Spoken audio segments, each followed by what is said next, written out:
Sociology with Dhruv Dikshit channel में मैं ध्रुवपाल दीक्षित आपका स्वागत करता हूँ।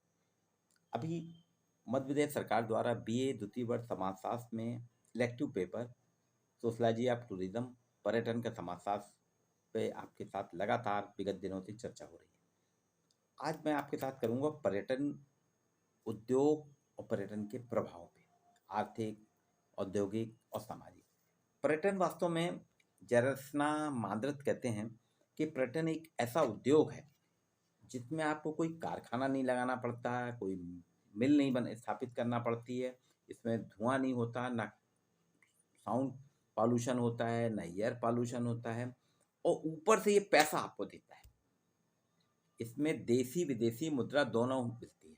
एक ऐसा उद्योग है जो वास्तव में पर्यटन को सब सभी प्रकार के उद्योगों से अलग करता है। इसमें चिमनी नहीं चलती, मशीनें नहीं चलती हैं, और पैसा भी उतना इन्वेस्ट नहीं करना पड़ता जितना कि एक किसी इंडस्ट्रीज में। इसमें आपको पैसा मिलता है, पैसा ही पैसा है। पर्यटन अर्थशास्त्र से संबंधित शब्द है जो एक इंडस्ट्री उद्योग का द्योतक है। इसमें आर्थिक क्रियाएं होती हैं और मांग की उत्पत्ति भी होती है, और अन्य उद्योगों के लिए एक बाजार का भी निर्माण करता है। जैसे जबलपुर में भेड़ाघाट नर्मदा नदी का स्थल है, यहाँ संगमरमर की चट्टानें हैं। तो भेड़ाघाट में को पर्यटन के रूप में विकसित करने से वहाँ पे ऑटो वालों का व्यापार, ऑटो वालों की मांग बढ़ गई, होटल की मांग बढ़ गई, रेस्टोरेंट की मांग बढ़ गई, नाविकों की मांग बढ़ गई। वहीं पे संगमरमर उद्योग में वहाँ जो मूर्ति बनाते हैं, मूर्तिकला, उनको ऐसे इसमें कई प्रकार के बाजार का निर्माण होता है। वास्तव में पर्यटन दो मुख्य क्षेत्रों में विभाजित कर सकते हैं, एक स्थिर और दूसरा अस्थिर। स्थिर क्षेत्र के अंतर्गत आर्थिक क्रियाएं जो होती हैं, जो समुदाय का निर्माण करती हैं, मांग को आकर्षित करती हैं, परिवहन व्यवस्था आदि सब इसमें आते हैं। प्रचालक हैं, गाइड हैं, परिवहन संस्थाएं हैं, ये सारे इसमें शामिल। अस्थिर क्षेत्र जो है, इसमें अल्पकालीन प्रवास होता है, आवास सुविधा होती है, खान पान की मांग होती है। जो भी आता है ना, वो अस्थिर है, वो स्थिर नहीं है। स्थिर क्षेत्र में देखिए, होटल स्थिर है, भेड़ाघाट में होटल बन गए, स्थिर है। ऑटो वाले स्थिर हैं, गाइड वहाँ के स्थिर हैं, नाविक वहाँ के स्थिर हैं, मूर्तिकला मूर्तिकार स्थिर हैं। अस्थिर जो घूमने आते हैं, मेरे फ्रेंड सर्किल के जो लोग आएंगे, मेरे रिश्तेदार जो आएंगे, उनको मैं लेके जाऊँगा, या नहीं भी होंगे, जो दूसरे लोग आते हैं भेड़ाघाट में आकर वहाँ पे होटल में रुकते हैं, खान पान करते हैं, वो अस्थिर है। तो पर्यटन वास्तव में लगता जरूर है उद्योग है, लेकिन दूसरे दृष्टि से इसके अलग अलग है। इसमें पर्यटन में समस्त क्रियाएं आ जाती हैं जो एक उद्योग के अंतर्गत आती हैं। इसमें लोगों की बढ़ती हुई समृद्धि है, तीव्र गति से यात्रा करने के साथ साथ बुनियादी आवश्यकताएं भी हैं। इसमें तीन चीज़ें महत्वपूर्ण हैं। पर्यटन को जब हम उद्योग के रूप में देखें तो तीन चीज प्रमुख, एक स्थान, परिवहन, आवास। स्थान से तात्पर्य है कि पर्यटकों को यात्रा अभिकर्ता, यात्रा संचालक, सामान वाहन की आवश्यकता होती है, तो वो देखिए एक स्थान विशेष में जाएंगे, वहां पहुंचने के बाद उनके ठहरने की सुविधाएं होना चाहिए, उनके मूलभूत आवश्यकताएं, खान पान की सुविधा होना चाहिए, आवास होना चाहिए। तो ये सारे तत्व जो हैं आर्थिक क्रिया के रूप में उसको करते हैं। क्योंकि जितने भी पर्यटन स्थल हैं, चाहे वो आगरा हो, पचमढ़ी हो, ऊटी हो, बेंगलोर हो, मैसूर हो, दार्जिलिंग हो, शिमला हो, इन सभी में देखिए आपको होटल पे ही डिपेंड करते हैं। होटल पर्याप्त हैं, रेस्टोरेंट हैं, गाइड हैं, यात्रा को प्रमोट करने वाले हैं, परिवहन हैं, ये सारी चीज़ें आपको मिलेंगी, मार्केट मिलेगा। अभी कोरोना पीरियड में 2 साल सबसे ज़्यादा अगर नुकसान हुआ है पर्यटन उद्योग का हुआ है।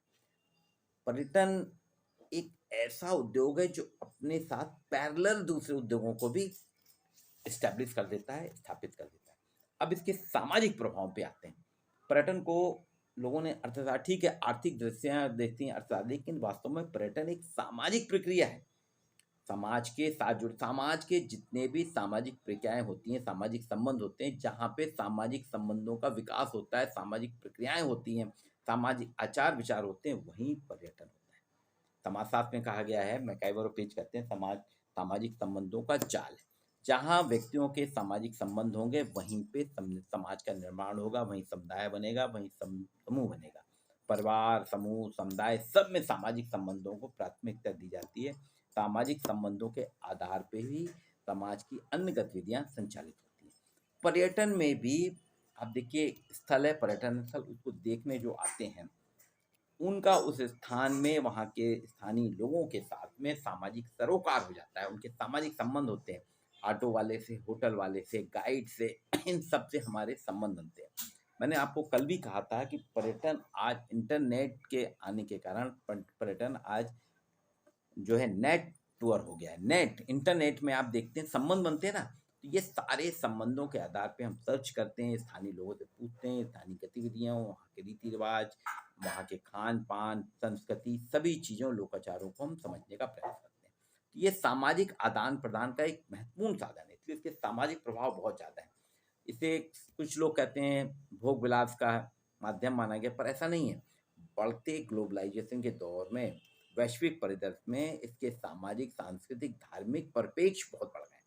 लोगों की अलग अलग रुचियां होती हैं, विलासिता की जगह आम आदमी की पहुंच में भी आप देखिए पर्यटन आ रहा है। ये हमारी सामान्य जीवन प्रक्रिया का हिस्सा माने जाने लगा है।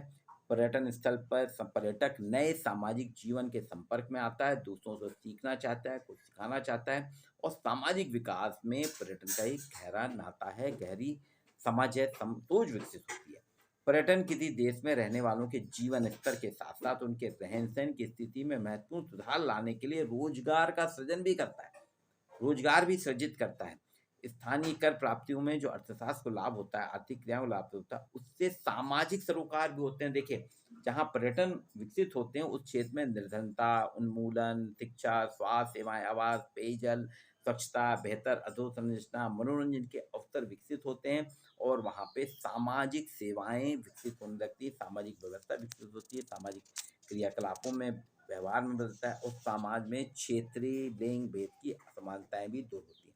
आज आप देखिए जितने भी पर्यटन स्थल हैं, रेस्टोरेंट्स वगैरह, वहाँ महिलाएं भी बराबरी से काम कर रही हैं, महिला गाइड भी मिल रही हैं, पुरुष गाइड भी हैं। तो ये सारे असमानताओं को, लैंगिक असमानताओं को भी पर्यटन ने काफ़ी कुछ हद तक दूर किया।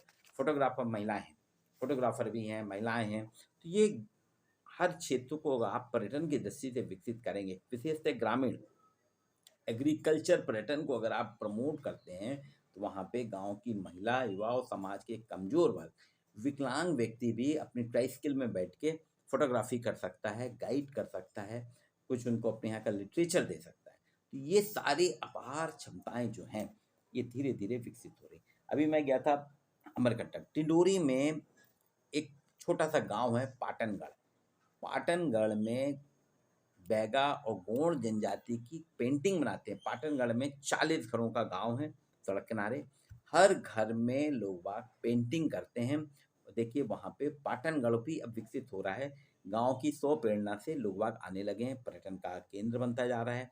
उनकी पेंटिंग बिकती है, उनको अपने कला का पैसा मिलता है, उनको जीविकोपार्जन के साधन विकसित हो रहे हैं। तो पर्यटन एक सामाजिक सरोकार है, क्योंकि जनजाति संस्कृति, जनजाति कला, जनजाति लिटरेचर, सारी चीज़ें जुड़ती जाती हैं। तो समाज में पर्यटन का प्रभाव व्यक्ति के जीवन स्तर में वृद्धि करता है, रोजगार का सृजन करता है, गांव और स्थान के विकास को बढ़ावा देता है। दूसरी चीज़, पर्यटन में आप देखिए नकारात्मक प्रभाव कम देखते हैं।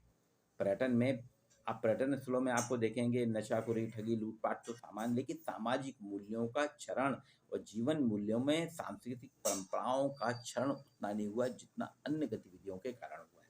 तो पश्चिम के देशों की तरह हमारे यहाँ भी भारतीय मूल्यों के आधार पर चल रहा है, रोजगार में वृद्धि कर रहा है, सामाजिक सरोकार से जोड़ता है, ग्रामीण विकास, जीवन स्तर में वृद्धि करता है, हमारे यहाँ की आबादी को एक नए सृजन के लिए करता है। जैसे जैसे आपके आर्थिक सरोकार होंगे, तो सामाजिक परिप्रेक्ष्य में भी पर्यटन एक प्रभावी भूमिका निभाता है। आगे आपको नए विषय पे कल आपके साथ चर्चा करूंगा। आज इतना ही।